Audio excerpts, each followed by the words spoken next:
Hello music makers, welcome back. I'm going to attempt something unheard of on this channel, a quick video.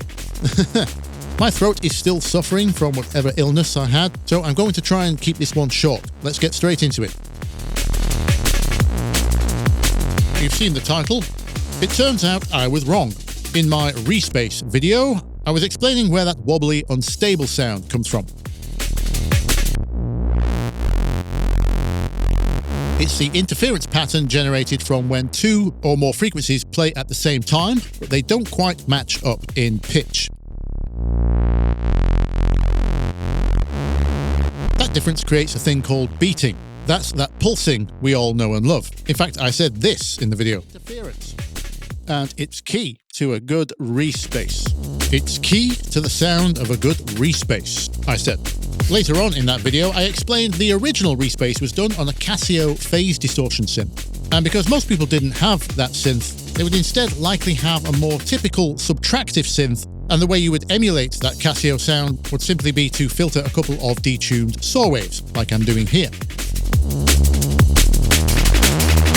Now, what I was wrong about was I said they were doing this on the Roland Juno, as that was one of the most popular subtractive synths of its day. Now, a couple of you in the comments, with a much better memory than me, pointed out that the Juno didn't have tuning control of its oscillator. That's right, I said oscillator. One, singular. Technically, the Juno does have a sub-oscillator, but that's in a different octave, and you don't get to tune that one either. So not only does it not have the ability to tune its oscillators, it doesn't have multiple oscillators to begin with. Typically, tuning was a must-have on most analog synths because depending on the heat and other factors, the oscillators could drift out of tune, so it was important to have a tuning control. The Juno, however, had a DCO as opposed to a VCO. That is a digitally controlled oscillator, not a voltage-controlled one, thus no retuning necessary. So what's going on? Was I misremembering this? Were people in the 80s not using Junos to make Reese basses? No, I checked. They definitely were. So how on earth do you get a Reese bass out of a single oscillator synth that can't detune or tune its oscillators at all? Welcome to the rabbit hole I've just been down. So Junos do have a way of detuning the sound. They have a chorus module on the end of the signal here. But compared to detuning oscillators by 30 cents or so, this is very gentle. Sounds nothing like a Reese.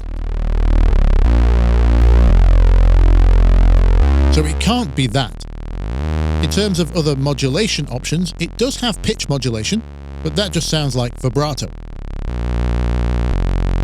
Now this is the section I had forgotten about. It does have something called pulse width modulation, PWM for short. This isn't new though, it's been around since at least the 70s. Pulse width refers to the width of a pulse wave, also known as a square wave. Basically, it means you can change the amount of time the wave is up or down, different ratios of positive and negative. You might imagine how this is achieved by flipping a voltage at different rates. One of the OG synths, the Minimoog, had preset different amounts of pulse width in its oscillator selection here. So as I say, nothing too special, but what I had forgotten is that the Juno, because it has a DCO, not a VCO, that could also apply pulse width changes to its saw wave, not just the pulse wave. That was extremely uncommon. In fact, I wonder if this was the first synth to do that. I can't find out. Anyway, not only is it possible to change the pulse width of a sawtooth wave in this synth, it's possible to modulate that. Luckily for us, the way that was implemented on the Juno is very close to how the default pulse width behavior is in Vital, and that sounds like this.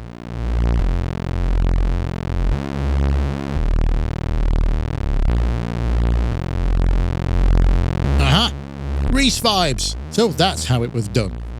That got me thinking about my discovery in the first video, how the original sound was done on a phase distortion synth. Well, guess what pulse width modulation is? It's a type of phase distortion, so it actually makes perfect sense that this would be the way you would emulate that. I kind of feel a bit stupid.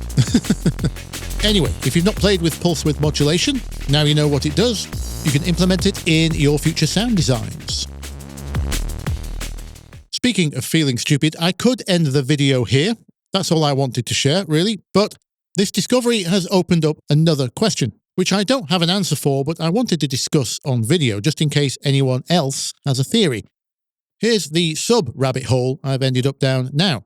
If we look on an FFT meter here, we can see that there's actually no pitch change occurring from this modulation, which makes sense. We're not modulating pitch, and it's not like the two detuned oscillators method, whereby they partially cancel each other out, revealing each other's pitches, higher and lower. No, this is static in pitch. So what I want to know is, why does it sound detuned? Like multiple oscillators or a chorus? I have a theory, but I thought I would throw this question out there in case any of you know why this phenomena occurs. Here's my best theory. It's the Doppler effect. For those of you who don't know what the Doppler effect is, it's the passing ambulance or passing car phenomena. From the driver's perspective, the pitch of the engine or the pitch of the siren isn't changing, but as they whoosh past you, the pitch suddenly falls as they get further away. That's known as the Doppler effect. It's fairly easy to explain if you think about it. As the sound is moving away from you, certain waves of that sound are reaching you later and later. Thus, the wave is becoming stretched, and a longer waveform equals a lower pitch. So in other words, the brain can perceive pitch change even when there isn't one, if the perceiver is static and the object is moving. Not too dissimilar to Einstein's special relativity, I suppose. And so because we are messing with part of the waveform, the phase of the waveform, even just part of it, bringing it forward and backwards in time, effectively, within its overall wave period, which is the overall pitch, because part of the sound is being modulated, is in motion, are we perceiving certain harmonics as changing in pitch? I wonder. Anyway, I found that discovery fascinating. I thought I would pass it on. I hope you did too. If you did, hit like or sub for me, or there's a link in the description to buy me a coffee should you feel so generous. Apologies for the short video this week. Hopefully I'm back to full health next week. And speaking of next week, until then, I will see you in the comments. Bye bye.